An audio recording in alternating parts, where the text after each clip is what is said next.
Bonjour M. Mas, merci Bonjour. d'avoir accepté de revenir sur votre expérience et nous raconter, au fond, la genèse des relations franco-québécoises, parce que d'une certaine manière, on peut dire que vous êtes un des artisans de la reprise des relations franco-québécoises. Mais avant d'occuper vos postes officiels, quelle était votre perception justement de ces relations franco-québécoises? D'abord, il faut partir de l'idée que je suis originaire d'une région très française, très francophone, la région de la Naudière, bien que près de Montréal, c'est la capitale, c'est Joliette. Alors, il y a peu d'anglophones. Donc, pour nous, c'est un monde qui vit en français.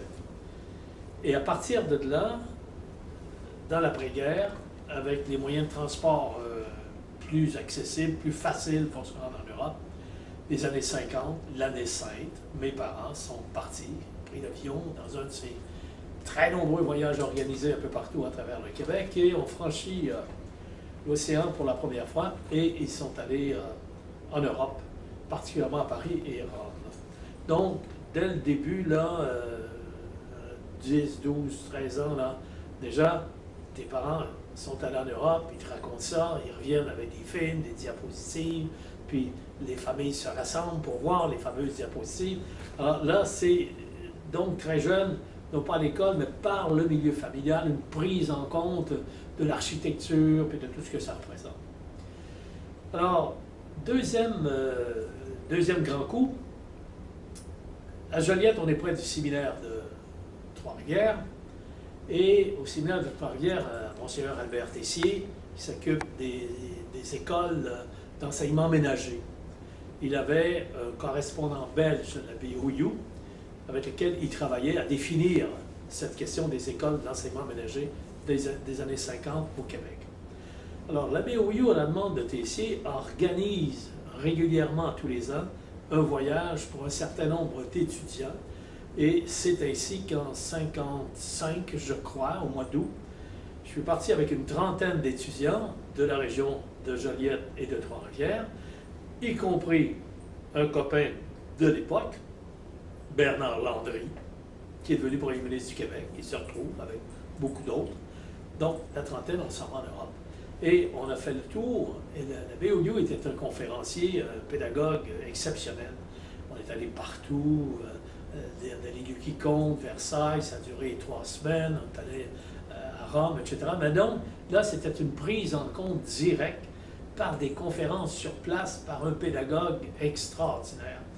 Donc, à partir de là, de la famille puis de ma propre expérience, je poursuis mes études ici en pédagogie, donc en enseignement à l'école normale, après en histoire, avec Michel Brunet, M. Séguin, tout à l'école de Montréal. Et avant de commencer à enseigner à l'école publique, parce que tous mes copains étaient dans ce monde-là, et c'était l'époque où on a ouvert énormément aux laïcs l'enseignement, j'ai décidé d'aller passer 2 ans, dans mon esprit, 2 ans en France, à l'école des sciences politiques sur la rue Saint-Guillaume, à l'Institut des sciences politiques. Alors je m'inscris, et je me suis marié la journée de mon départ, et puis je me suis aperçu au fond que 2 ans, ça pouvait mener à l'enseignement universitaire. Mais ce n'était pas ça qui m'intéressait moi, c'était de profiter de ces 2 années-là pour m'imbiber, je mets ça en guillemets, de l'Europe, de sa culture, de son théâtre et de tout.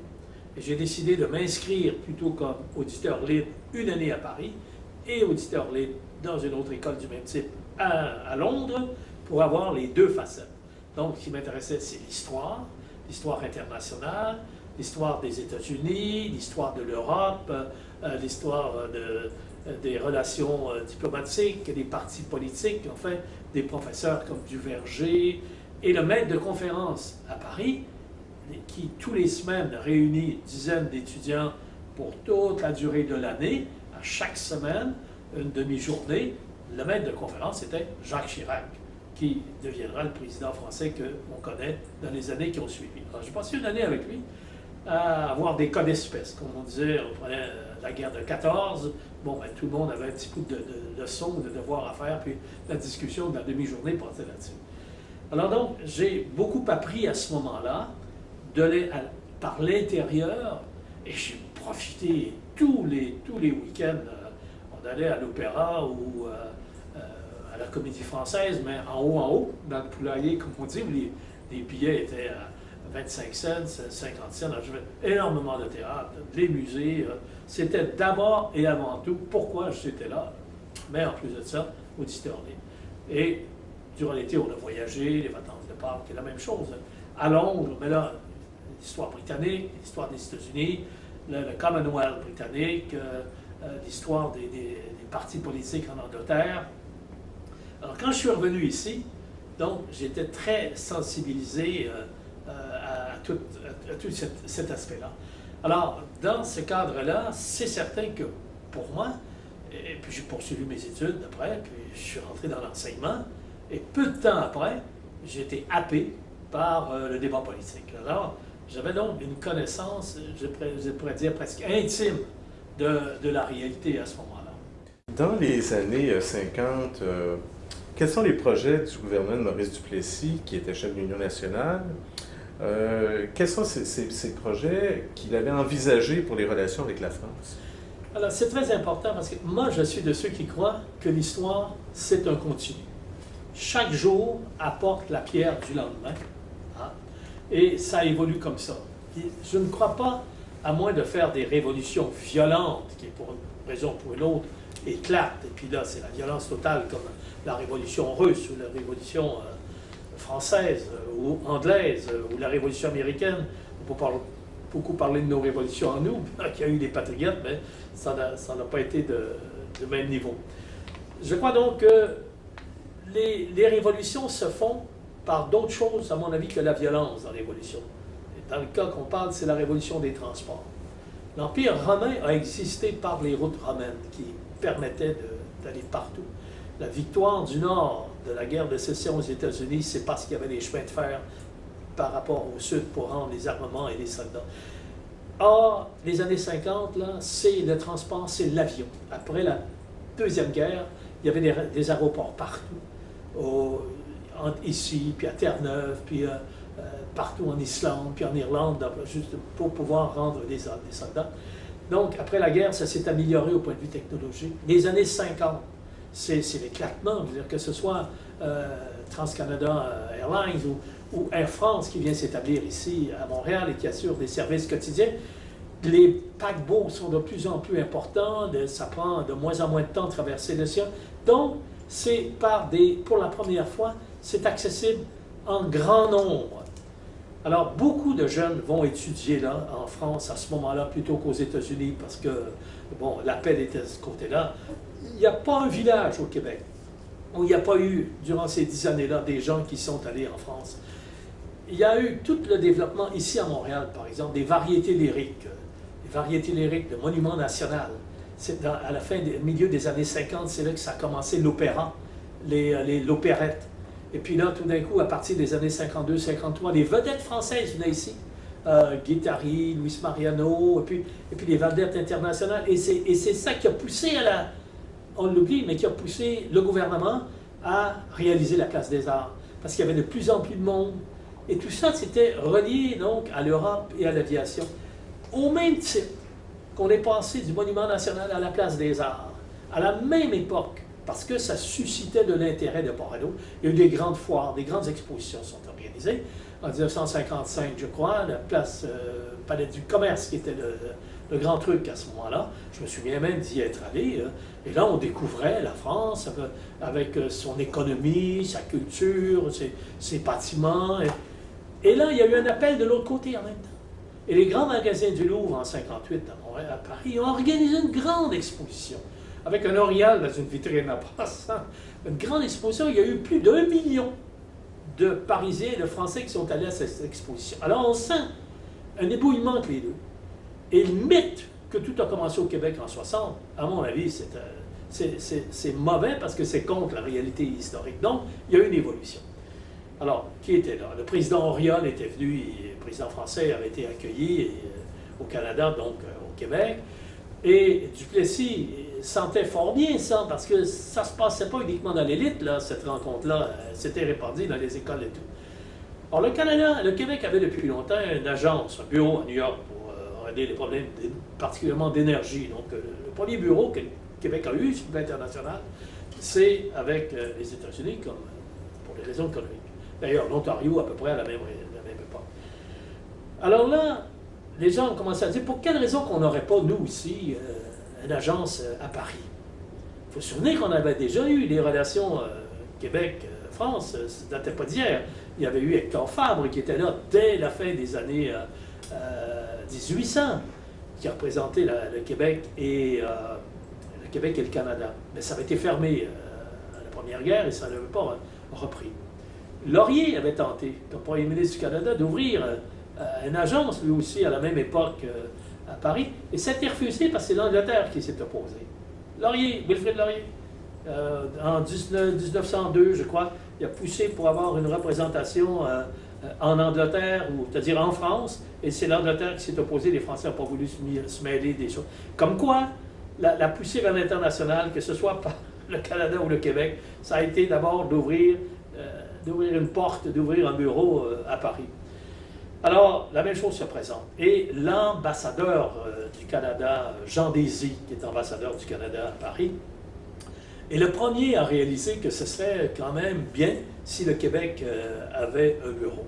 D'autant plus qu'il lui prenait sa retraite, il se voyait fort bien aller développer le bureau du Québec. Alors, on peut dire que c'est parce qu'il y avait des intérêts. Par contre, l'ambassadeur suivant, qui est M. Dupuis, Pierre Dupuis, qui a été à l'Expo après, Pierre Dupuis, ambassadeur du Canada, poussait cette idée-là, lui aussi, que le Québec se donne un bureau, et c'est lui qui motivait M. Duplessis à venir ouvrir le bureau à Paris. On est dans les années là, 57, 58, 59. À ce moment-là, Duplessis commence à se dire, oui, pourquoi pas, parce qu'il était poussé un peu par une forme d'élite au Québec, que ce serait de bonne affaire d'avoir là, et il inscrit au budget de l'Assemblée nationale un montant pour s'y rendre. Mais malheureusement, il arrive en fin de vie et il ne peut pas s'y rendre. Mais ça a continué, ça. Parce que lorsqu'Antonio Barrette, en 60, premier ministre du Québec, le 28 janvier 1960, Antonio Barrette, premier ministre du Québec, annonce la volonté de son gouvernement d'ouvrir un bureau à Paris et en passant, non plus d'appeler ça une agence, mais une délégation générale. C'est Duplessis qui avait inventé le mot délégation générale pour montrer que ce n'était pas soumis à la responsabilité du fédéral comme le mot agence traditionnellement. Donc, le mot délégué général viendrait de Duplessis. Alors, il annonce ça, le chef d'opposition, M. Lapalme, donne son appui entier à cette idée-là, et le gouvernement perd au mois de juin, et dès le mois de septembre, Georges-Émile Lapalme est à Paris, il rencontre M. Malraux, et puis finalement, un an après, la délégation est ouverte. Alors, il y a une grande continuité. On peut dire, ah, tout a commencé en 60, on peut dire, ah, tout a commencé en 50, on peut dire, ah, tout a commencé en 39, etc. Alors, il y a une continuité dans notre présence en France. Mais donc, en réalité, tout ça a commencé avant ce qu'on va appeler plus tard la Révolution tranquille. Oui, parce que, pour moi... Ce qu'on associe toujours à le sage. C'est ça. Ben, c'est complètement faux. Ouais. Je pense qu'il y a la propagande aussi, de l'intérieur de ça, des partis politiques. Quand on défait un régime, évidemment, on le fait parce qu'on promet des choses, etc. Et comme le régime est en fin de période, il est plutôt détesté. Alors, autant à la fin de période, Duplessis était détesté, autant la même chose est arrivée à Lesage qui s'est fait battre en 66. Mais alors, quand on regarde l'histoire, il ne faut pas la regarder de haut en bas, il faut partir d'en bas pour monter en haut. Et c'est là qu'on voit la continuité des choses. Quelques années plus tard, 67, c'est une année charnière, c'est une année importante. Le général de Gaulle va jouer un rôle très important, majeur même. Et vous avez eu l'occasion d'être un des acteurs aussi. Vous l'avez accompagné. Oui, alors 67, c'est une année importante au point de vue de la coopération. Mais encore là, elle est placée dans un circuit. Je crois que pour comprendre 67, là, il faut revenir un petit peu en arrière et revenons en 60. Donc, en 60, c'est publiquement que le Québec annonce qu'il va avoir une délégation. C'était déjà connu dans les circuits. Le délégué, le consul à Paris, le consul de Paris, le consul de France à Québec l'avait déjà fait savoir au Quai d'Orsay. Et en 60, 2 mois après l'annonce d'Antonio Barrette, le général de Gaulle est à Québec. Le général de Gaulle a pris le pouvoir en 58. En 60, c'est son premier grand voyage. Il vient évidemment aux États-Unis rencontrer le général Eisenhower, mais il ne veut pas venir aux États-Unis sans d'abord commencer par le Canada. Il arrive rencontre M. Diefenbaker à Ottawa, et ensuite de ça, il vient à Québec, Montréal. Et le général de Gaulle, le Québec, pour lui, c'était pas inconnu. Dès le moment, en août 1940, à l'époque de la France libre, il avait lancé un message vers les Canadiens français d'aider la France. Donc, il connaissait les choses. Il était revenu en 1944 ici, en 1945 également. Et chaque fois qu'il venait ici, il s'intéressait énormément au Canada français. En 1960, il a pris le temps voulu de voyages importants et le message qu'il livrait ici est la base de celui de 67. Si on veut comprendre ce qui s'est passé en 67, il faut d'abord analyser 60. Alors, c'est intéressant parce que l'histoire, la mémoire collective ne retient de Gaulle que 67. Alors, ça, vous expliquez comment on l'explique, en fait. Oui. Parce que je comprends bien que vous faites le lien, vous avez suivi systématiquement ces relations avec le Québec parce que c'est pas spontané en 67. C'est ça. Les choses se préparent. À mon avis, c'est ça l'histoire. C'est toujours qu'est-ce qui s'était passé avant plutôt que qu'est-ce qui s'est passé après. Parce que l'après, c'est l'avant de quelque chose d'autre. Donc, il faut toujours mettre dans le contexte et on comprend mieux l'événement parce qu'on sait d'où vient l'événement. Puis on peut imaginer après ça où on s'en va. Ça, c'est une autre histoire. Alors donc, il vient ici et les thèmes qu'il exploite, c'est le premier thème, vous êtes une réussite. Nous devons en être fiers. Et ça revient continuellement dès la première fois qu'il rencontre M. Diefenbaker d'ailleurs. La première chose, c'est le mot histoire. Le premier mot qu'il a prononcé avec Diefenbaker, lui, ici, pour lui, la France, le Canada, c'est l'histoire.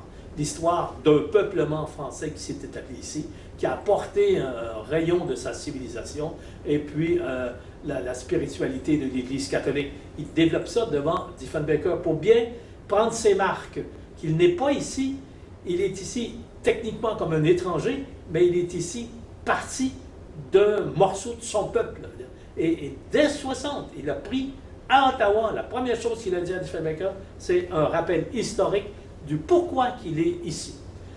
Après ça, il va à Québec. À Québec, il y a des rencontres avec Antonio Barrette. On ne peut pas croire que connaissant, lui, par les rapports qu'on lui avait faits, de la volonté d'ouvrir une délégation à Paris, qu'il n'en ait pas parlé avec... on n'a pas de documents, mais c'est évident, ça ne peut pas être autrement.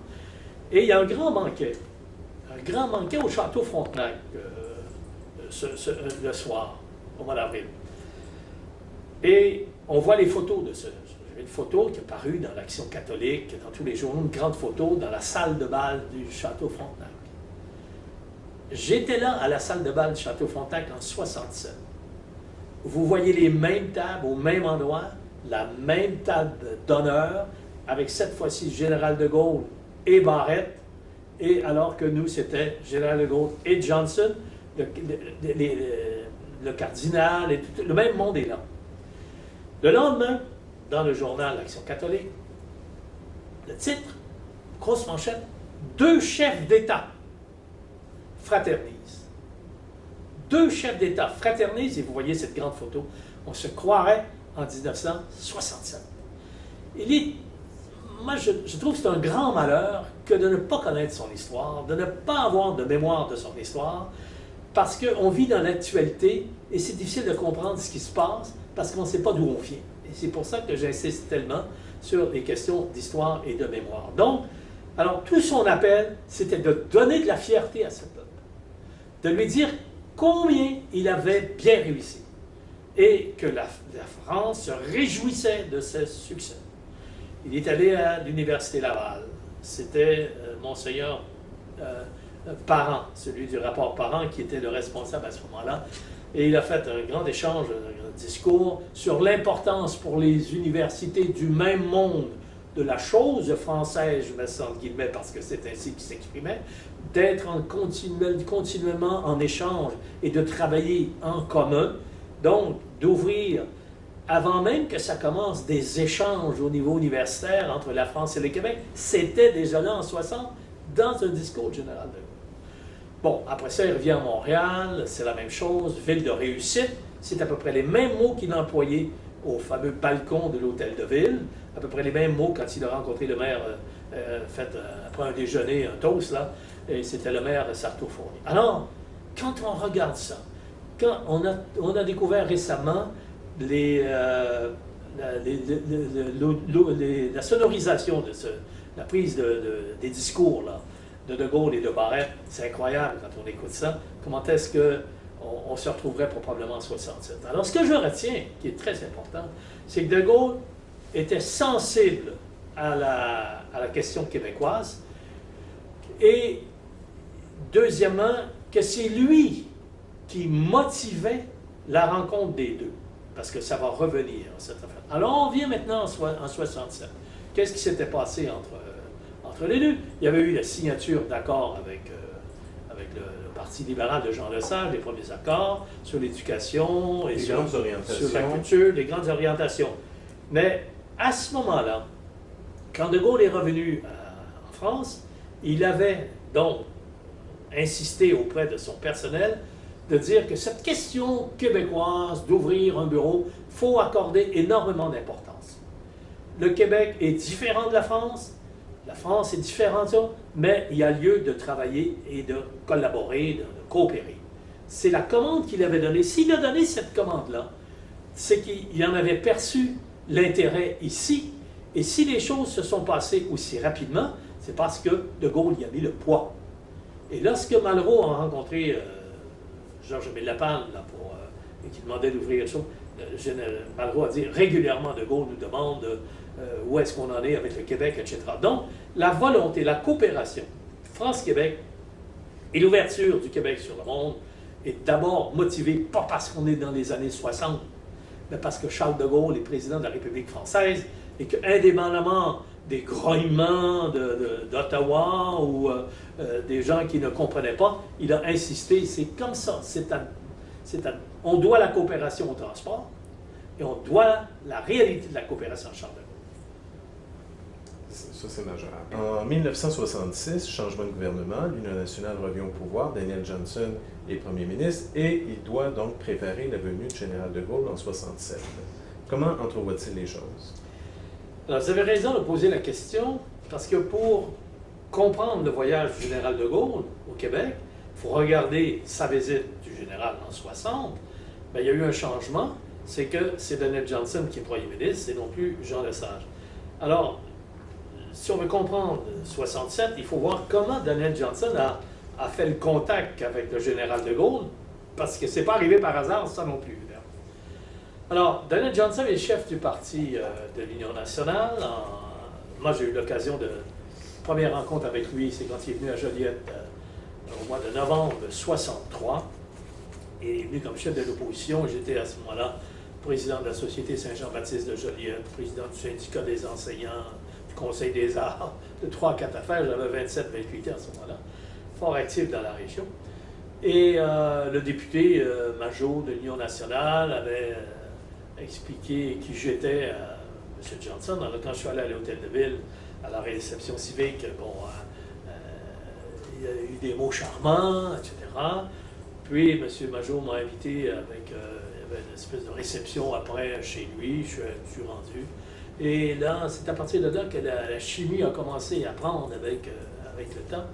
Et c'est du côté du programme de l'Union nationale que j'ai travaillé. Je suis même revenu passer en 65 une partie de l'été en France pour travailler avec les autres partis politiques pour voir quels sont leurs programmes, comment est-ce qu'ils voient du Parti communiste au Parti gaulliste, ça dure pendant un mois et demi de temps.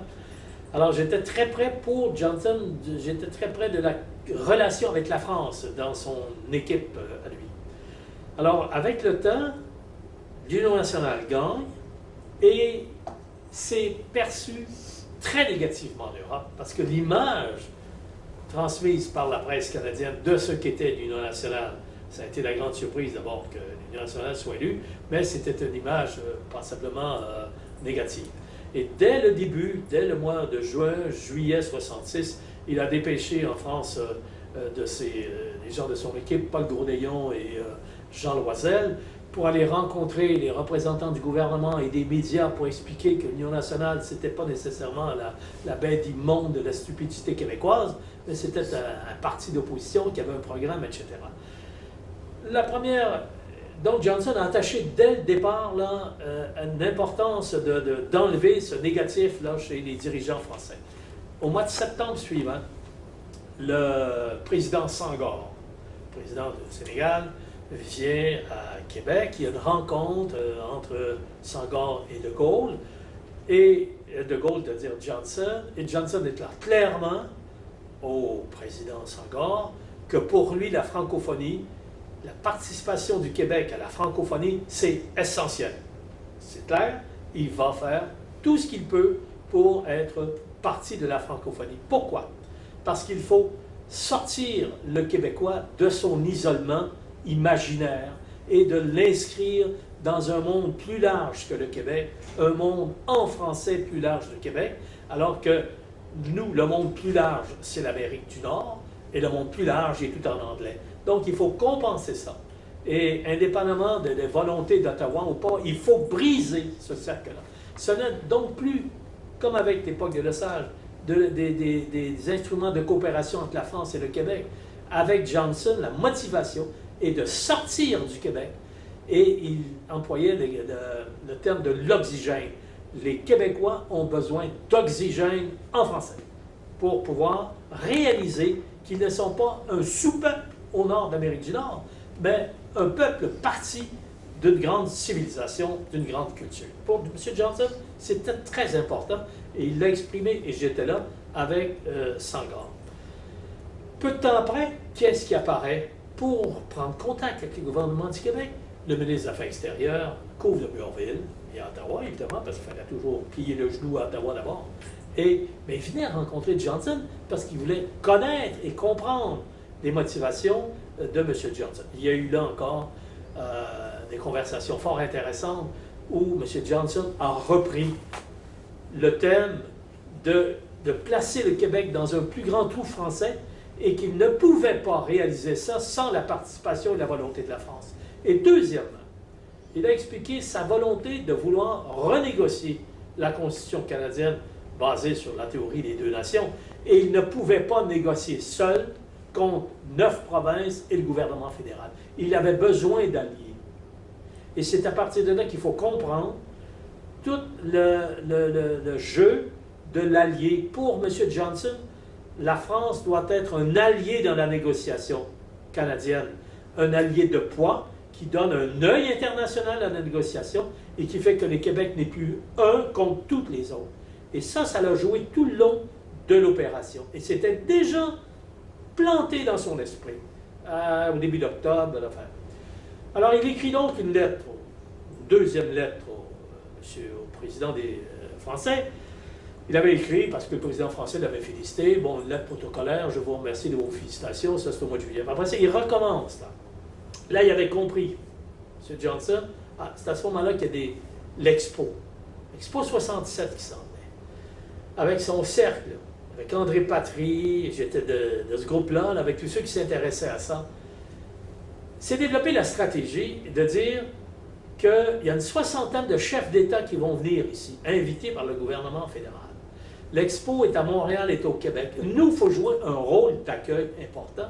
C'est une occasion en or, la première de notre histoire, de faire connaître la réalité québécoise qui est distincte de la réalité canadienne, et deuxièmement, d'expliquer le malaise constitutionnel du Canada pour que, à travers les chefs d'État, tous ces États... C'était la première fois. Moi, je sais, j'ai participé à ces gens. C'est la première fois qu'ils entendaient parler du Québec, ces gens-là. dans la grande majorité, qui réalisaient que le Québec était français. Parce que j'avais été nommé par M. Johnson quelques mois plus tard, en avril 67, ministre délégué à l'accueil des chefs d'État. Je me souviens fort bien, on allait, c'était tout un scénario qui avait été bâti avec André Patry. Le chef d'État s'assoyait dans la même voiture, André Patry était à côté du chauffeur. Puis là, moi, je commençais à expliquer le Québec, un pays de langue française, etc. Là, on arrêtait à l'Université Laval. Il y avait la maquette de développement de l'Université Laval. Là, il saisissait qu'il y avait même des universités dans ce pays en français. Comment faites-vous? Après ça, on passait, on arrêtait au champ de bataille, on voyait de la place Alexandre la beauté du fleuve.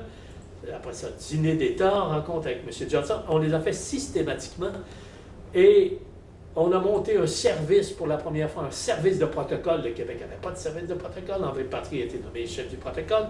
On a à Ottawa.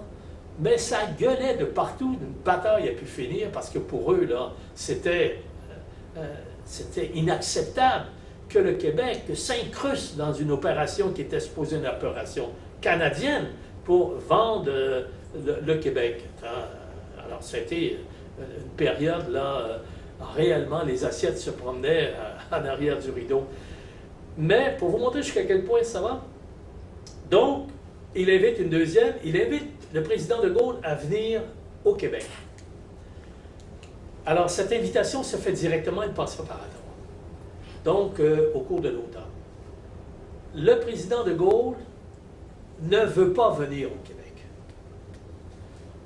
Dès la première invitation que le Canada avait faite en 1964, il ne veut pas venir au Québec. Pourquoi?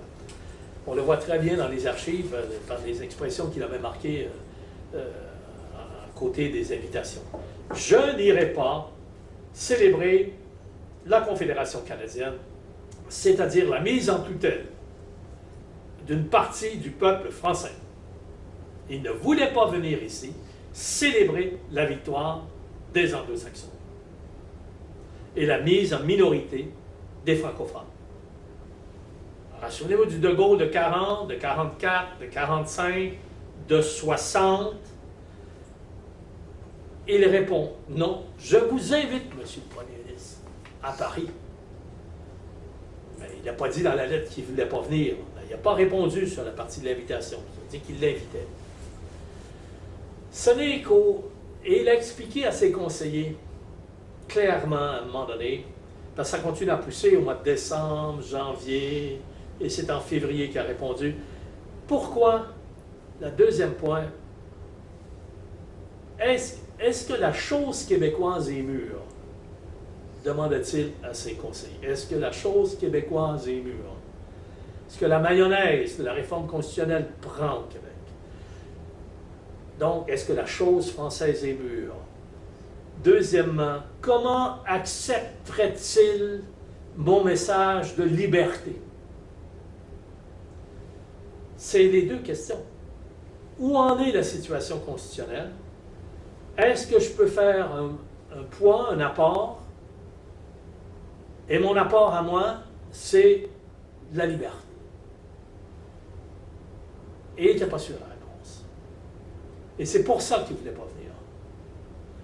Il ne voulait pas venir inaugurer les bouquets de fleurs. Il ne voulait pas venir présider blablabla de dîner. À l'âge qu'il avait, avec le poids international et historique qu'il avait, il voulait mettre au service du Québec, les francophones. Mais est-ce que c'est mûr? Alors le temps passe et finalement au mois de février, il a décidé de venir. Sachant ce qu'il allait dire, il se disait, si je n'y vais pas maintenant, je ne pourrais pas y aller. Mais je vais y aller. Et il a décidé d'y aller. Et il a rencontré au mois de mai, donc avant, il est venu ici en mois de juillet, M. Johnson est allé à Paris. Et il a expliqué sa réforme constitutionnelle, qu'est-ce qu'il voulait obtenir de la réforme constitutionnelle, les deux nations, etc. Et l'importance pour M. Johnson de la présence du général de Gaulle, qui va être d'un appui, qui va sortir de l'ombre cette négociation entre le Québec et le reste du Canada, qui va l'internationaliser, donc mettre un poids considérable sur les épaules du Canada. Donc le Québec n'est plus petit, simple. cette négociation est sortie des arcanes du gouvernement fédéral d'Ottawa. Et pour montrer jusqu'à quel point le Canada comprenait bien la chose, Paul Martin, la veille de l'arrivée de M. Johnson, Paul Martin, qui était ministre des Affaires extérieures du gouvernement Pearson, a déclaré à Halifax, je crois, pour bien montrer la volonté du gouvernement canadien, et il a déclaré que, parlant du voyage de M. Johnson, que l'autonomie provinciale, il faut comprendre pourquoi il dit autonomie provinciale, c'est-à-dire que le Québec prétendait avoir des droits exclusifs en éducation, par exemple, et que parce qu'il y avait des droits exclusifs en éducation, il y avait le droit de négocier avec les autres pays sur les questions d'éducation, par exemple. Donc l'autonomie provinciale appliquée aux relations internationales conduit à la destruction du Canada.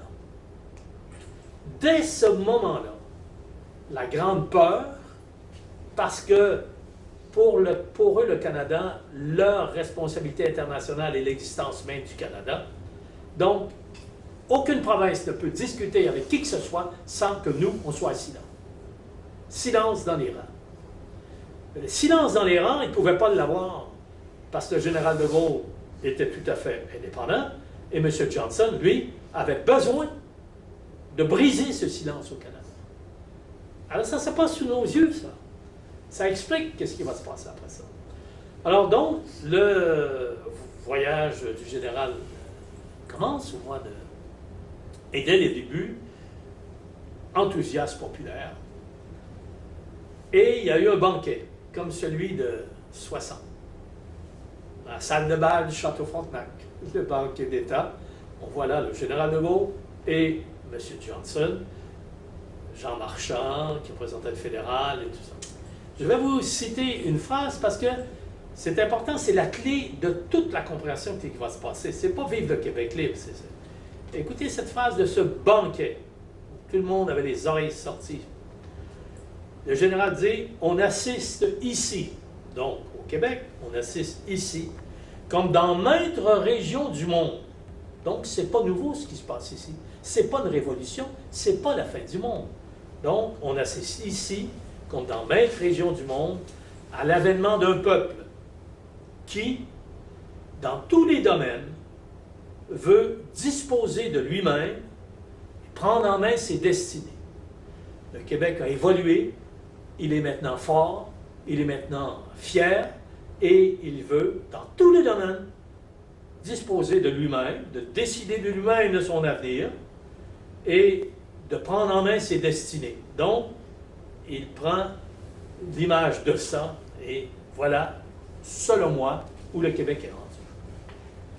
Qui donc pourrait s'étonner ou s'alarmer d'un tel mouvement, aussi conforme aux conditions modernes de l'équilibre de notre univers et à l'esprit de notre temps? Il faut se souvenir que dans les années 60, 61, 62, 60, des dizaines de pays, anciennes colonies, africaines ou asiatiques, ont eu accès aux Nations Unies. Ça a doublé le nombre de pays. Donc, c'est ce qu'il dit. On ne peut pas être surpris de ce qui se passe et c'est conforme à ce qui se passe ailleurs. En tout cas, dit-il, cet événement, cette volonté du Québec, c'est de toute son âme que la France le sait. Donc, il prend acte qu'ici au Québec, comme ailleurs, il y a cette volonté de se prendre en main et il se félicite de ça et la France va en prendre acte. C'est très important parce que le reste va s'en suivre. La clé de l'opération, c'est ça. Voilà pour moi où le Québec est rendu. Nous, la France, nous sommes fiers. Maintenant, je suis prêt à vous aider. Alors, le reste continue et il arrive ici à Montréal. Il a réalisé dans cette journée-là qu'est-ce qu'il avait dit la veille au Château Frontenac. Il l'a senti tout le long. Il y avait une espèce de sentiment de défoulement de la part des populations. Je peux en témoigner, j'étais dans la 3e voiture à l'arrière quand on a traversé, entre autres, ici à Montréal, une espèce de fierté d'être français pour la première fois, c'est-à-dire d'avoir une langue française, de l'utiliser sans gêne. Alors que très souvent, On était un peu peureux d'affirmer ça. Et puis il est allé à l'extrême de son affaire. Vive le Québec libre. Alors, on sait le résultat de tout ça. Mais 5-6 jours après, de retour à Colombie, le général de Gaulle a expliqué aux gens qui étaient là, oui, peut-être, je suis allé trop loin. On revient là. Sont-ils mûrs pour eux? Peut-être je suis allé trop loin. Mais à l'âge que j'avais, j'étais le seul qui pouvait dire ça. Qui demain aura le culot de le dire? Donc, de Gaulle était bien conscient, et il faut comprendre que de Gaulle à ce moment-là, je ne sais plus, 77 ans, Johnson en a 51. Et ça va revenir, parce qu'à la suite du voyage de Gaulle, il y a Alain Perfit que de Gaulle envoie pour négocier, multiplier les ententes entre la France et le Québec. Et M. Perfit est porteur d'un message que le général a écrit de sa main, alors qu'il était en voyage à ce moment-là en Pologne. Alors, dans ce voyage en Pologne, dans cette lettre-là, le général écrit « Ne croyez-vous pas que nous devrions accélérer le mouvement? » Alors, à l'âge qu'il a pour lui, là, le temps compte. Mais pour Johnson, il répond, lui, avec les problèmes économiques à résoudre. Donc, Johnson est plus conscient de toutes les étapes qu'il faut faire avant d'arriver plus loin, et que deuxièmement, lui, il a un peu plus le temps de préparer les choses, alors que de Gaulle, lui, avait de moins en moins de temps. C'est incroyable, mais finalement, c'est Johnson qui meurt avant de Gaulle. Johnson meurt en 59 et de Gaulle l'année suivante. En 69 et de Gaulle l'année suivante. Alors, ça s'est joué autour de ça. Donc, il y a toutes sortes de façons de voir ce voyage, de le comprendre. C'est une façon par l'intérieur. Alors, c'est vous qui avez mené les discussions avec le ministre français Alain Perfit et Bernard Dorin sur les accords Perfit-Johnson.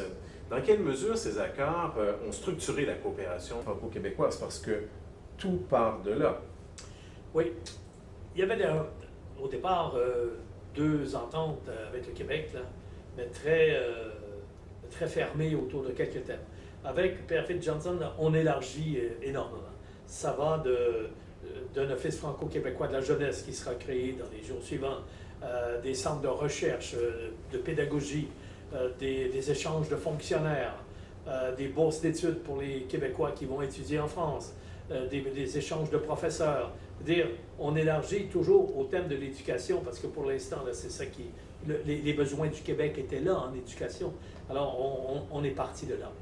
Mais c'est ce qu'on appelle une coopération d'État à État. C'est de l'État France et l'État Québec, c'est donc les gouvernements qui fabriquent. Donc, il encadre jusqu'à un certain point, je veux dire, l'ensemble de ces thèmes-là, et avec le temps, ça va aller jusqu'à l'économie, puis ça va aller du côté de la science. Donc, l'État se donne des responsabilités dans la coopération. Il faut toujours dire que c'est l'État, parce que ça n'empêche pas les gens, individuellement, d'aller en Europe, des compagnies, ça c'est le train-train quotidien. Mais on parle, nous, des questions d'État. L'autre point, c'est que, pour vous donner une idée comment est-ce qu'on éclate, en 67, quand on a commencé ça, on était probablement à 1 200 000 les coûts de coopération d'État. En 70, on était rendu à 10 millions. Donc, en l'espace de quelques années, là, ça a monté, et on a multiplié par 10 en l'espace de 3 ans. Alors, c'est pour montrer que le volume, la qualité, la quantité et le nombre de dossiers a progressé énormément. Et à l'intérieur de ça, ce qui est très, très important, c'est que déjà, on est passé à l'enseignement technique, c'est-à-dire d'organiser des stages, et le grand succès, c'est les fromages. C'est déjà à cette époque-là que l'association des stages français là, sélectionnait des gens ici, et l'agriculture faisait partie des choses, des fromages. Et c'est comme ça que le Québec a beaucoup appris à faire des fromages de type fin français, viennent de cette coopération, de ces années-là. Alors c'est vrai dans beaucoup d'autres domaines. Donc c'était très, très, très large. On est passé de éducation au sens restreint à formation, si je peux expliquer. Parce que c'est à titre de ministre de l'Éducation que vous participez à ces échanges, à ces discussions. Oui, ce qui est arrivé, c'est que, oui, exactement, j'étais ministre d'État, ministre de l'Éducation, ministre à l'Éducation, pardon, à ce moment-là. Et ce qui est arrivé, malheureusement, c'est que M. Johnson attachait beaucoup d'importance à ça. Mais dans les jours précédents, il a fait une thrombose ici à Montréal, à l'occasion du mariage de son fils aîné, Daniel, il a senti un malaise. Et le dimanche matin, il a été hospitalisé, et il y avait la grève des anesthésistes. Et finalement, il a été installé à l'hôtel Bonaventure, où il y avait une suite pour l'expo. Et c'est là, je suis allé accueillir en son nom M. Perfit à l'aéroport. Et puis, avec M. Perfit et André Patry, on a rencontré M. Johnson en fin d'après-midi. Il était en robe de chambre. C'était un effort extraordinaire qu'il a consenti. Donc, pendant 1 heure de temps, il y a eu cet échange de lettres du général de Gaulle, quelques mots. Il m'a donné toute l'autorité devant Perfit que l'enseignement, ça a toute ma confiance, il faut me diriger ça sur quoi que ce soit, puis j'espère qu'on aura l'occasion de se revoir bientôt. Alors, le lundi, donc on est parti, puis le lundi, mardi, on a travaillé les négociations, et finalement, Perfit, ils se sont rencontrés, je crois, le mercredi ou le jeudi, pour signer les accords, ils ont fait les accords Perfit-Johnson. Mais toute la négociation, évidemment, avait été faite au ministère de l'Éducation avec les hauts fonctionnaires de Perfit et les hauts fonctionnaires du ministère. Alors, c'est comme ça que ça s'est passé, mais ça a donné une impulsion très, très, très importante et très large. Et c'est autour de ça que s'est ajouté, volet par volet, tous les domaines, et à un moment donné, les domaines très importants de l'économie. Alors, en 1969, vous allez diriger la délégation québécoise de la Conférence des pays de langue française à Niamey. Quelles leçons tirez-vous pour la francophonie, pour le triangle Québec, Paris, Ottawa? Alors, on se souvient, on en a parlé au cours de notre entrevue. Le président Senghor du Sénégal avait rencontré en septembre 1966, je me souviens bien, le premier ministre du Québec, Daniel Johnson. Il avait été question pour la première fois de la francophonie et Daniel Johnson avait insisté, le Québec veut être partie de ça directement et non pas à travers le Canada parce qu'il a besoin de sa présence dans la francophonie. Alors, à partir de là, l'idée a eu son cours et pour ma part, je me retrouve au moment où on parle là, ministre du ministère des Affaires intergouvernementales et c'est là que se fait la négociation. Alors, va sans dire que le Canada aussi veut être partie de la francophonie et la position du Canada, le Québec doit être dans la délégation canadienne. Et le poids du Québec pour élargir ce carcan se fait avec la France. Et parce que la France aussi veut avoir ça, mais ne veut pas laisser abandonner le Québec le long de la route pour aucune considération. Donc, au fond, la négociation se fait en trois. Avec le Canada, souvenons-nous de la déclaration du ministre des Affaires extérieures, que c'est la fin du Canada si le Québec a des relations internationales. C'est aussi clair et aussi précis que ça. Et le Québec, lui, veut se donner de l'oxygène et veut être directement en relation avec des gens parlant français et non pas à travers le Canada anglo-saxon. La France, qui joue le moteur parce que la France a un leadership très important dans les nouveaux pays d'Afrique ou d'Asie, donc, et la France permet au Québec de s'exprimer et d'avoir du poids. M. Johnson meurt. M. Bertrand est premier ministre. M. Bertrand a toutes les qualités du monde, mais il n'aime pas la chicane. Et le fédéral le sait fort bien. Donc, c'est un grand soupir que d'avoir M. Bertrand là. Alors, la négociation se poursuit et le fédéral préfère négocier avec le personnel de M. Bertrand plutôt qu'avec le ministère des Affaires intergouvernementales. En réalité, quand la question, la réunion commence, c'est pas M. Bertrand qui est là, c'est moi qui est là. C'est moi qui dirige la délégation de Niamey avec M. Arthur Tremblay, Guy Fringot, Julien Aubert, 2-3 autres personnes. Et on se rend le samedi, en passant, on est arrêté à Paris, saluer quelques personnes, puis on se retrouve à Niamey. La réunion commence le lundi. La délégation canadienne est dirigée par M. Gérard Pelletier, ministre, secrétaire d'État du Canada, avec Jean-Pierre Goyer comme deuxième, qui lui, je crois, est avec le premier ministre Trudeau comme adjoint parlementaire.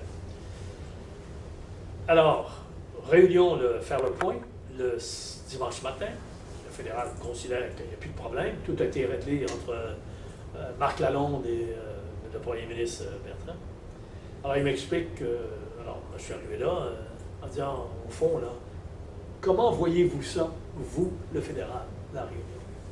Alors, ils expliquent que, bon, nous, on est là, on est les maîtres, bon, et puis, voilà comment ça dit. Ben, j'ai dit, c'est incroyable, parce que je n'ai pas la même conception. Moi, je pense que le Québec doit participer pleinement, au même titre que le Canada, et participer, avoir un discours à l'ouverture, etc., etc., être reconnu comme tel. Alors, là, le fédéral ne comprend plus ce qui se passe. Oui, mais il y a eu des ententes. Il y a peut-être eu des ententes. Moi, je ne sais pas, je n'étais pas là. Alors là, c'était pour eux inacceptable, une position semblable. Mais d'un autre côté, moi, je n'ai pas de réaction. Voici comment est-ce que je vois ça. Oui, mais c'est pas ça qui était. Ben oui, mais on est ici, on fait quoi demain? Alors moi, je vous dis, demain, on fait ça comme ça. Alors là, ça a été une journée épouvantable, et une chance que la délégation canadienne était présidée par Gérard Pelletier, qui, quand même, à bout de ligne, est un homme calme, serein, et comprenant, je ne dis pas épouser, mais comprenant le Québec et pourquoi il voulait faire ça. Alors, il y avait toujours de sa part une hésitation à donner le coup de poing sur la table, comme les anglophones qui étaient dans sa délégation, ou comme Jean-Pierre Goyer, où à un moment donné, je lui ai demandé de sortir de la salle parce que moi je sortais si lui ne sortait pas. Alors, c'était pour montrer la violence de la rencontre. Et finalement, la chose, après quelques heures, bon, très bien, si c'est comme ça, moi je rentre à Québec. On est sorti de la délégation de Québec. On est retourné dans nos locaux. Et on a entendu. Et c'est peu de temps après que j'ai reçu un petit billet écrit de la main de Gérard Pelletier. Marcel, faudrait qu'on se rencontre de nouveau. Parce que de l'autre côté-ci, il ne savait pas jusqu'à quel point, mais il se disait, il est assez bête pour le faire. Prendre l'avion et de retourner, c'est fini. Alors comment nous, on va expliquer ça dans le Canada? Nous, on va avoir un problème. Ah, c'est sûr qu'il y a un élément de chantage de part et d'autre. Même moi, je voulais avoir une souplesse que je n'acceptais pas, le carcan qu'ils avaient imposé à M. Bertrand. Alors là, Goyer n'était plus là, puis avec Pelletier, bon, ben, je comprends. Là. Alors finalement, le lendemain, M. Pelletier a fait son discours pour le Canada, puis moi, un peu plus tard, j'ai fait le discours pour le mien. Je me demande même si... Oui, c'est lui qui était le premier. On était juste à côté de la France. Malraux c'est des gradins, c'était à l'Assemblée nationale de Niamey. Alors, Malraux, l'éducation française, on était là. Bon. Alors, pendant le discours de Gérard Pelletier, Pauline Julien, qui faisait partie des artistes invités, a crié dans le Parlement « Vive le Québec libre !» Tout le monde était saisi, d'autant plus qu'au même moment, la caméra de Radio-Canada me filmait au moment où il criait ça. Alors, on va sans dire que j'ai été sans aucun ni sourire, ni larmes, rien, impassible. Et là, après ça, je suis passé. Le soir, il y a une célébration, une cérémonie à l'ambassade de France. Il y a une table d'honneur. À ma connaissance, le Canada n'était pas là. Mais en tout cas, il y a une table d'honneur qui a été présidée par M. Malraux. J'étais juste à côté de M. Malraux, il y avait 3 personnes. Et je me suis aperçu au cours de la conversation que M. Malraux était convaincu que la femme qui avait crié ça, Pauline Julien, c'était mon épouse. Et là, il y a eu tout un imbroglio autour de ça. Lui, il était allé rencontrer le président Diori. Contrairement au Canada, il n'est pas question que vous expulsiez cette dame qui est l'épouse du ministre québécois. Enfin, tout un imbroglio. Et jamais personne n'osait dire à M. Malraux que ça n'avait rien à voir avec la réalité, parce que Malraux était parti, lui, dans ces concepts-là. Alors, je donne ça pour dire comment est-ce que finalement, tout ça est les débuts, et je ne dirais pas côté amateur, mais placer les dés aux bons endroits. Alors, et là, dans la délégation, il y avait Jean-Marc Léger, délégation québécoise. Et c'est finalement Jean-Marc Léger qui a été nommé comme secrétaire au début, là, pour préparer les statuts. Et c'est comme ça que l'Agence de coopération culturelle et technique a débuté au Niamey 1. Et avec M. Mulroney, je me retrouve 17 années plus tard, au premier sommet des pays francophones à Versailles. Oui, parce que quand vous revenez en politique, en 84, là, vous êtes au gouvernement fédéral avec Brian Mulroney. Exactement. Alors, là, la chose a continué. Les années 70 se sont passées et il y a toujours eu ce tirage entre les deux. Et finalement, les chefs d'État veulent faire de l'Agence de coopération culturelle et technique qu'on avait créée à Niamey en 69, 70, donner plus de statut et appeler ça le sommet des chefs d'État. Que faire avec le Québec? Parce que le Canada, lui, était pour ça le sommet des chefs d'État. Le Canada de Trudeau. Parce que c'était une façon d'envoyer le Québec dans les cuisines de l'opération. Parce que le Québec n'est pas chef d'État des affaires extérieures. Alors, le Québec ne voulait pas, l'évêque ne voulait pas de cette affaire-là, et ils ont fait pression sur Mitterrand, qui au départ était plutôt avec Trudeau, et finalement Mitterrand a accepté de ne pas accepter, et pendant des années de temps, cette question est restée en l'air à cause, encore une fois, du conflit Québec-Canada. M. Mulroney est élu, et il est beaucoup plus sympathique. Il n'a pas cette théorie anti-québécoise là, de Pierre-Éliott Trudeau sur le plan international. Il comprend. Il est issu de Daniel Johnson. Mulroney, pendant tout ce temps-là, et c'est le même cercle d'amis, si je peux m'exprimer, des conservateurs du Québec. Il n'y en avait pas des millions. Alors, on est plus ou moins tous du même dire quant à la présence québécoise à Ottawa. Alors, quand il est arrivé Premier ministre, c'était M. Fabius qui était Premier ministre de la France, et dès la première réunion, M. Mulroney publiquement a expliqué que le Canada allait remplir toutes ses responsabilités constitutionnelles. Néanmoins, il comprenait fort bien que le Québec a des relations particulières et directes avec d'autres pays sur des questions de langue et de culture, etc., blablabla. Donc, ça permettait d'ouvrir la négociation sur une base plus solide, et c'est M.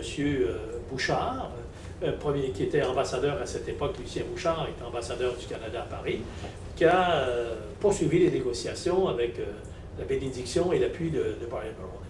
Donc, on se retrouve au premier sommet à Versailles pour la première fois, et je me retrouve à ce sommet, et j'étais de tout ce monde-là le seul qui avait été 17 ans au préalable au début de l'opération, jusqu'à cette réunion-là.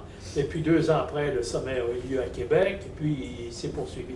Donc, c'est à Brian Mulroney qu'on doit, honnêtement, d'avoir accepté la proposition québécoise, et ça n'a pas mis fin au Canada, comme disait M. Martin. Je veux dire, on a toujours exagéré, on a toujours, dans l'histoire canadienne, fait peur au monde que si le Québec se réalise de ce qu'il est, c'est la fin du Canada. C'est toujours la même peur, et puis vous l'avez du début à la fin. Et je crois que c'est ce que Johnson appelait le malaise constitutionnel. C'est l'incapacité pour le Canada d'accepter que le Québec est une partie du pays, mais avec ce qu'il est. Mais dans ce cadre-là, donc, vous allez établir des liens entre le gouvernement canadien et le gouvernement français.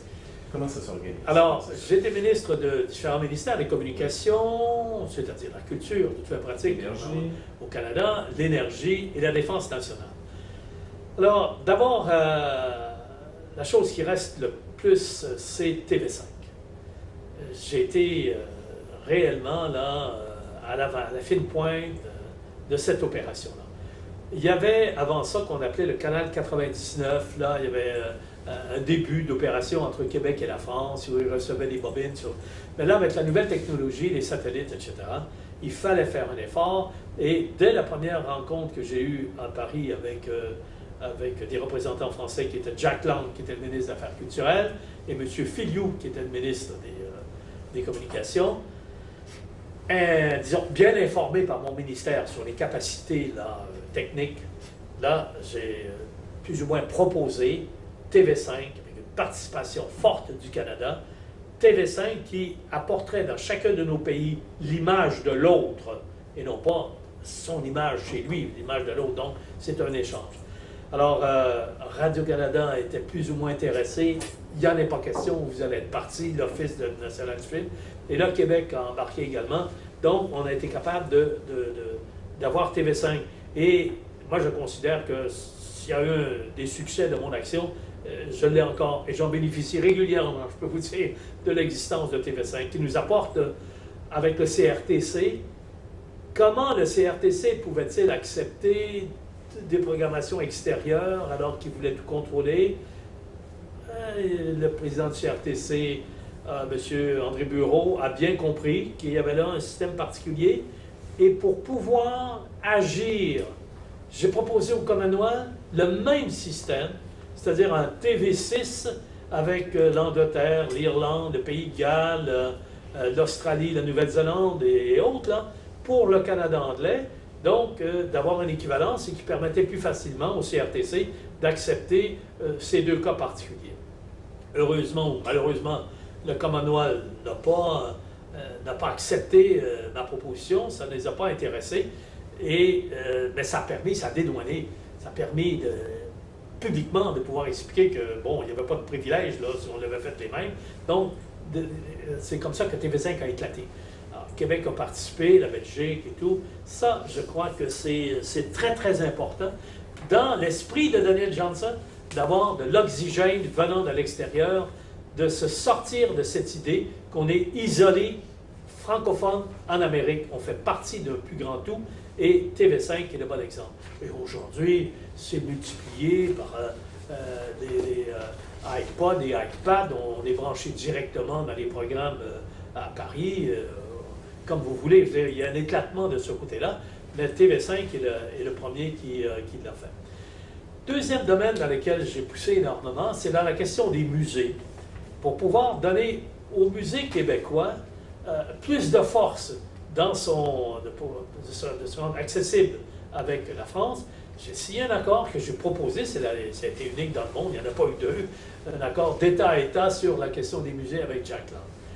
Malheureusement, ça n'a pas fonctionné comme je l'aurais espéré, parce que c'est les musées d'État canadiens qui ont joué le premier rôle là-dedans parce qu'il y avait des fonds, alors que les musées québécois, je veux dire, n'avaient pas le gouvernement du Québec n'avait pas mis les fonds au profit des musées du Québec, de sorte que ce n'est que un pourcentage infime que ça a servi aux musées québécois.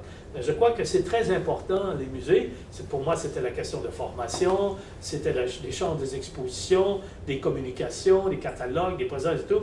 Mais le Canada en a bénéficié beaucoup, les musées d'État, mais peu finalement le Québec.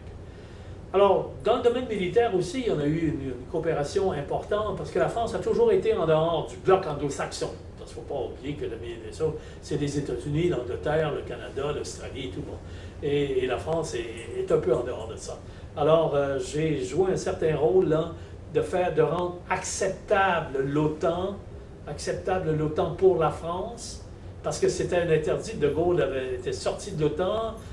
Mitterrand et Pierre Jox voulaient quand même revenir, mais il y a eu un jeu de pied là où nous, c'est-à-dire le Canada, trouvait tout à fait bon que la France participe. Alors finalement, les choses se sont faites et aujourd'hui, la France est revenue au commandement militaire de l'OTAN. Et ça l'a permis aussi, avec Pierre Jox, d'avoir beaucoup d'échanges de militaires. Alors, c'est toute la terminologie, parce que nos militaires, à chaque fois qu'ils sortent, c'est toujours dans un bassin anglo-saxon. Parce que la France n'est pas dans cette affaire-là. Mais là, ça a permis beaucoup de jeunes militaires, des officiers, de pouvoir participer à des événements, des colloques, d'une réflexion ou de l'entraînement, mais en langue française. Alors, ça a amélioré un peu la situation. Avec la défaite référendaire de 1995, le chef du Parti québécois, premier ministre Parizeau, vous nomme à ce moment-là délégué général du Québec en France. Quelle instruction le premier ministre vous confie à ce moment-là? Alors, c'est arrivé un peu par hasard, dans le sens suivant, c'est que j'étais président du Conseil de la langue française. J'avais été nommé à la suite d'imbroglio qu'il y avait eu entre Pierre Laporte et Bernard Landry. Finalement, M. Laporte avait démissionné, lui avait été nommé par Ryan, démissionné du Conseil, et puis rapidement, il fallait que le gouvernement nomme quelqu'un, et puis tout le monde est tombé sur mon nom. Bon. Et donc, j'étais à la présidence du Conseil de la langue française. Alors, on s'est rendu jusqu'au référendum, où j'ai démissionné pour pouvoir participer au référendum.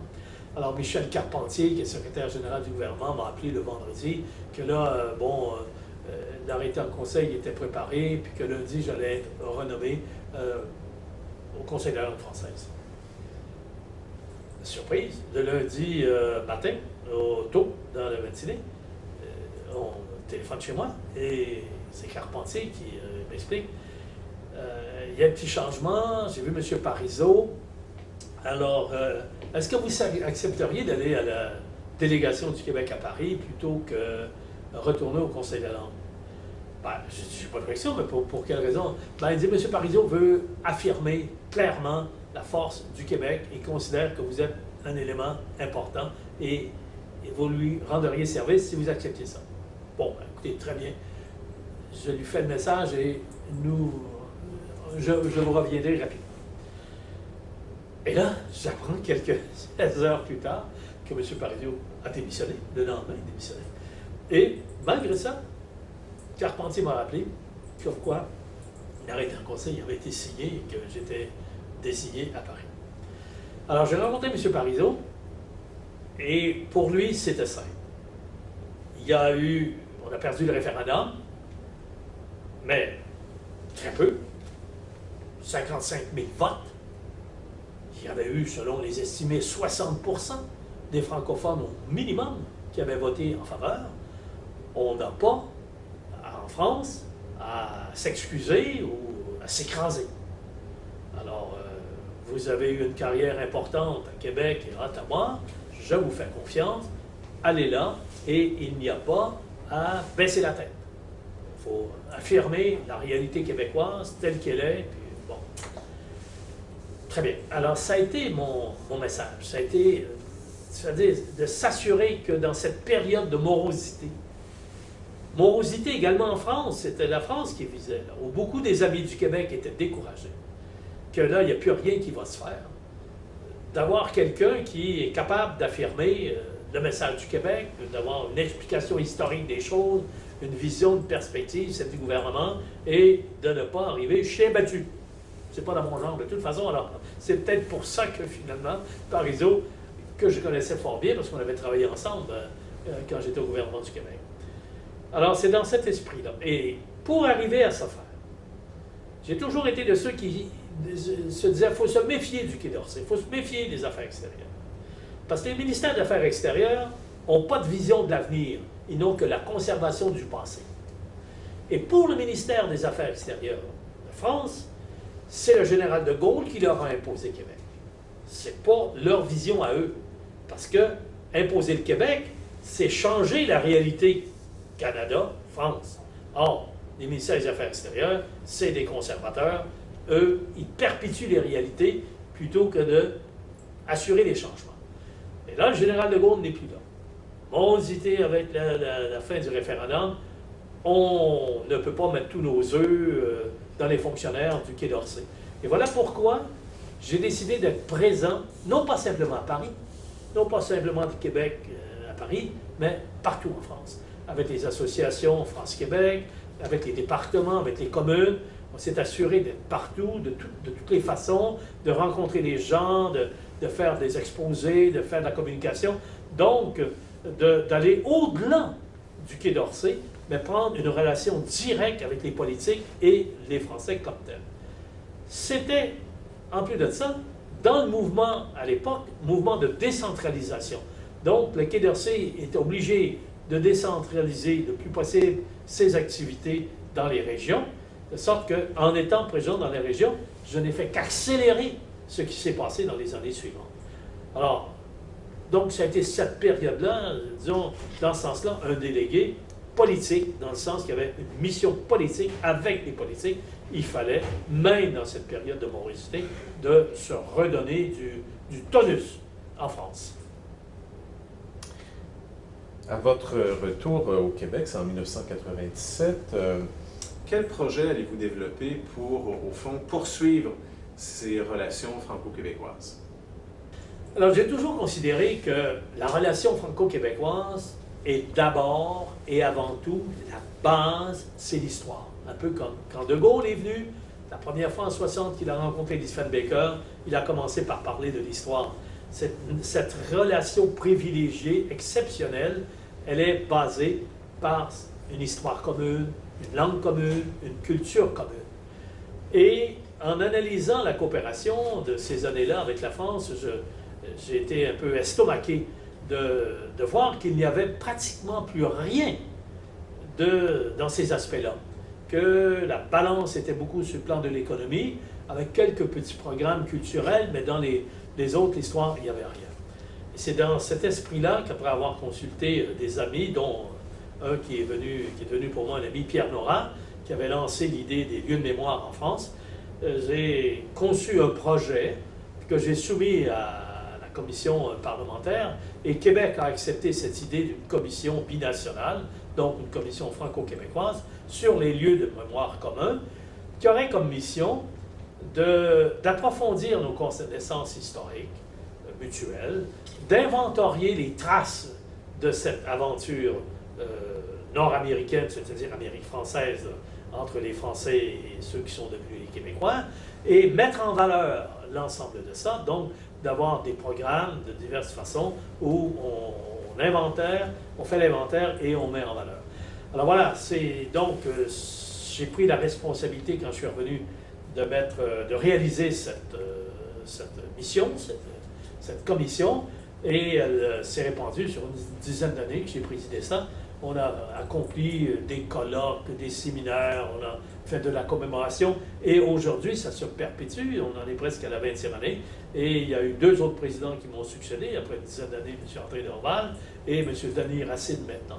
Alors, cette chose-là, pour la première fois, on concrétisait la possibilité de créer une association entre ceux qui ont la connaissance des universitaires, les professionnels des musées, des archives, et les associations, le bénévolat de tous ceux qui sont les pieds, qui font marcher ces choses-là dans la réalité quotidienne. Alors voilà, c'est une chose, je pense, dont on peut être fier, parce que c'est pratiquement unique au monde d'être capable d'illustrer notre histoire commune avec si peu de guerre entre nous, alors qu'en général, l'histoire commune France-Allemagne, ou France-Angleterre, ou France-Italie, c'est d'abord les guerres. Alors, c'est plus difficile à travailler ça. Mais le Québec est un cas d'exception qui fait école actuellement.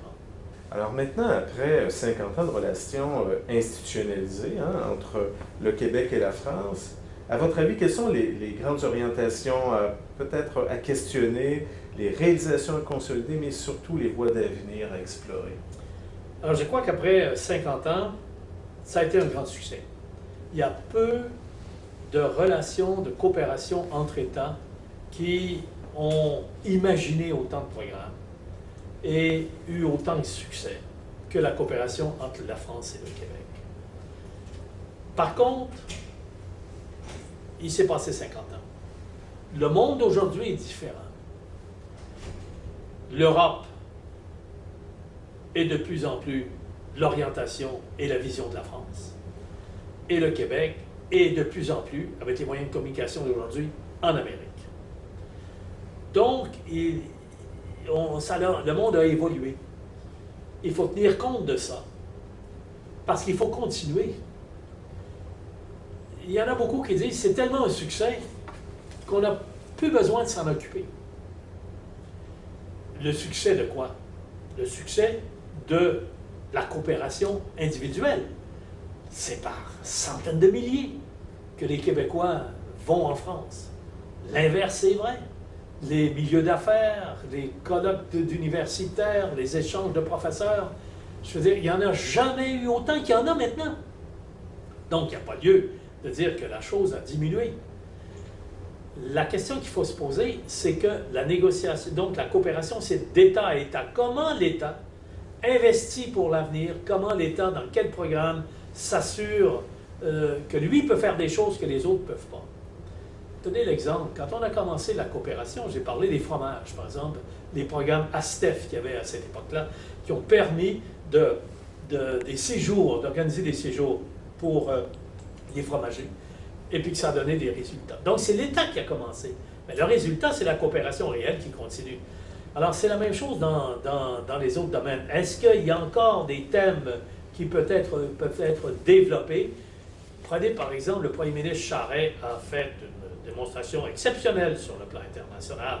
Et il a conduit lui-même toute la négociation avec le gouvernement français sur la reconnaissance, non plus simplement des diplômes, mais l'interchangeabilité des individus dans un certain nombre de professions. Il n'y avait que l'État qui pouvait faire ça. Donc, il faut faire attention de dire la coopération a été un grand succès, on n'a plus besoin de s'en occuper. Si on fait ça là, c'est une des plus graves erreurs, et c'est ça qui actuellement me rend un peu pessimiste. C'est que l'impulsion qui avait été donnée à la coopération, cette impulsion-là a eu un grand succès, mais actuellement, là, on ne sent plus ça. Dans les partis politiques, jamais dans un programme politique ou dans un texte d'élection, il est question de la coopération France-Québec. C'est totalement disparu. Dans les débats à l'Assemblée nationale, jamais ou à peu près il y a une question. Il n'y a jamais un comité qui siège sur la coopération France-Québec de parlementaires. Donc, institutionnellement, tout a été fonctionnalisé entre les mains de quelques-uns, et c'est de fonctionnaire à fonctionnaire qu'on joue avec le résidu des peu d'argent qui reste à faire. Il n'y a pas la vision, il n'y a pas l'impulsion, il n'y a pas la volonté d'en haut. De sorte que le danger qui nous guette actuellement, c'est de ne plus avoir, disons, d'espace nouveau, de ne plus avoir d'initiative. Et c'est autour de ça qu'il faut se replacer. Dans le monde d'aujourd'hui, du Québec en Amérique, de la France en Europe, de la mondialisation, de l'explosion des technologies de communication, comment, dans ce jeu-là, nous avons encore besoin de l'oxygène français? Est-ce que oui ou non, ce qui motivait Daniel Johnson, il faut ouvrir le monde de façon telle qu'on ait une communication pour se convaincre qu'on n'est pas isolé en Amérique du Nord. On n'est pas un résidu d'histoire. On fait partie de l'histoire contemporaine et on le fait à travers la communication et non pas simplement à travers les frontières de pays. Nous, on est de ceux qui ont imaginé un monde nouveau. La relation Canada-États-Unis, la relation Chine-Russie, c'est des relations d'État. Nous, on perce à travers ça pour se rejoindre dans une culture qu'on veut commune, une langue qu'on veut commune, une histoire qu'on veut commune. Et c'est à cause de ce passé, de ce besoin d'aujourd'hui, de se sortir de ce sentiment toujours imaginaire que nous possédons d'être isolés, de toujours avoir le modèle des États-Unis ou le modèle du Canada anglais. Nous avons besoin d'un modèle un autre modèle de culture, tout en étant nous. Parce que c'est ce modèle qui abreuve nos racines, parce que c'est les mêmes racines. Et dans ce sens-là, je crois que l'État du Québec, si l'État veut être responsable devant son avenir en tenant compte des besoins d'aujourd'hui qui s'expliquent par son passé, l'État doit revenir à des projets imaginatifs. Il doit faire partie de notre débat national et non pas être quelque chose qui est assuré, qui se fait sans que personne s'en rende. Ça doit faire partie de notre débat national. La coopération avec la France, avec la francophonie, sert encore d'oxygène et alimente notre esprit. Et ça, il faut s'en assurer. Il faut pousser les politiques à redonner l'impulsion qu'il y a déjà eu dans la coopération, que je sens s'éteindre graduellement. Je vous remercie beaucoup pour cette vision éclairante, mais aussi, vous avez fait en réalité la démonstration que la perspective historique permet de prendre une distance, mais permet surtout de se projeter dans l'avenir. Moi, je crois exactement, c'est la connaissance de l'histoire des événements ou des choses qui nous permet de comprendre où nous en sommes aujourd'hui et qui enlève cette horizontalité de l'immédiat qui est la formation et l'information d'aujourd'hui. Il faut aller de la base en haut, c'est-à-dire on est du côté du vertical. Et dans ce sens-là, la compréhension de l'importance de la coopération entre la France et le Québec nous oblige également, les choses étant ce qu'elles sont aujourd'hui, à poursuivre avec imagination, avec volonté, avec dynamisme, cette coopération pour l'avenir. Elle est nécessaire à tout le monde. Enfin, une chose qui est claire au terme de cet entretien, c'est qu'au-delà des initiatives que vous avez menées, notamment avec la Commission des lieux de mémoire, vous avez vraiment fait un devoir ici de mémoire et on vous en remercie. C'est un plaisir. Merci.